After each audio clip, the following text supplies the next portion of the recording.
Good morning. What's in my garden? I thought I would start this morning with showing you my current favorite obsession, and that's the hibiscus. This is the hardy hibiscus, so it's a perennial for our area. It is called Hibiscus Mocha Moon. This particular variety is supposed to be called peppermint schnapps, which means it was supposed to be pink with a red bleed through in the blooms, but as you can see, I didn't quite get that. But this one is about 24 inches tall. It gives you that gorgeous tropical look. You see the huge red blooms.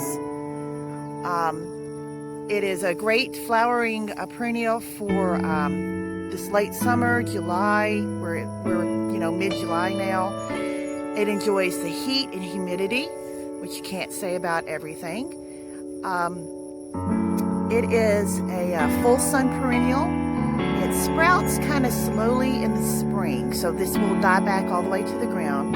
It sprouts slowly in the spring, which kind of protects it from getting those late frosts and freezes that we sometimes get. And then once it starts sprouting, it grows fairly rapidly. This one is a shorter version. You see the leaves are just a solid, kind of a dull green. I do have a little bit of leaf damage, which Japanese beetles do like to nibble on these a little bit. If you have a tropical or ornamental hibiscus, they have a much darker, shiny green leaf, and they come in a little bit more variety of colors. So our hardy perennial, our hardy hibiscus come in whites and pinks and red also, and with a mix in between. And I'm going to show you a couple others I have in my yard. Now scoot right over. I've got another hibiscus over here between my limelight hydrangea. This one is about ready to bloom. It will be a solid red bloom too. This variety is called Fireball, and you notice the leaves are really different. They have a burgundy tinge to it. They're very dissected and very kind of lacy, narrow. You notice the stem on it also has a really nice burgundy cast to it. This guy tends to be a little on the floppy side from our storms. So I do have to watch when we have a really good windy storm. It may break one of the canes, but it will bloom a nice huge, which we've got one probably that will bloom tomorrow. And hibiscus are in the Malva family. Malvas, there's a little bit more of a different stalk. Malvas include the hollyhocks and okra and rose of Sharon, and you'll see the similarity sometimes in the leaf structure. It may be the same, or you'll see the similarity in the bloom. And I'll show you an okra bloom in just a minute.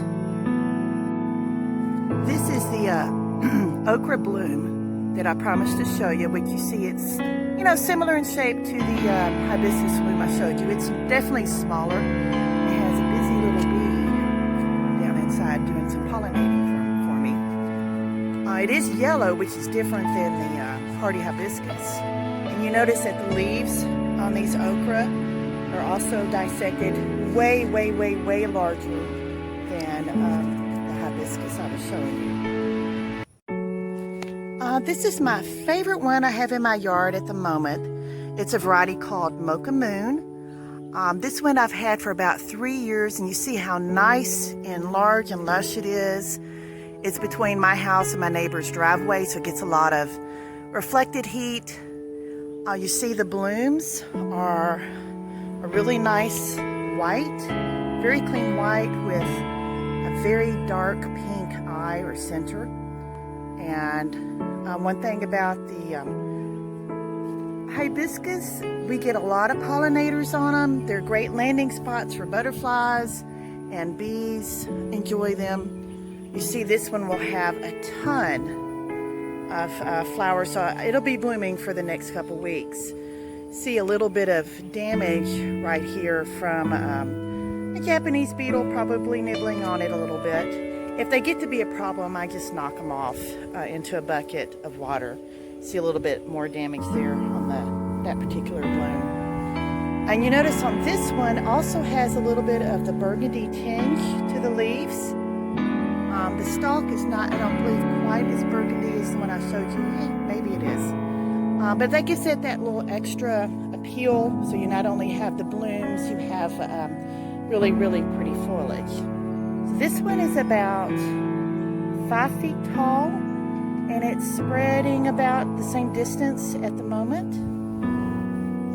See, really nice, really a good look to it. My neighbors really enjoy seeing it. This is my latest acquisition. This one I just planted this spring. The variety is Luna Pink Squirrel. So it's already bloomed for me since I believe I purchased it at one of the local nurseries. And it has a white bloom with a swirl of pink, just a really pale pink kind of through it. So I expect within the next, by 2 years from now, it should be a nice, large, lovely looking hibiscus. And this taller version here is one I got from a friend. She grew it from seed, and it's not quite ready to bloom yet, but it is a fully white, solid white bloom on it. So, and I believe this one was just called Luna. So I'm eagerly waiting. So it's its second year here from seed. So you see it's probably about 3.5 feet tall. And right now I only have the one stalk. I expect it as, over the next couple years it to thicken up. And between the two, since it's right beside the pink swirl, they will cover this area and make it a really nice display of bloom in our late summer.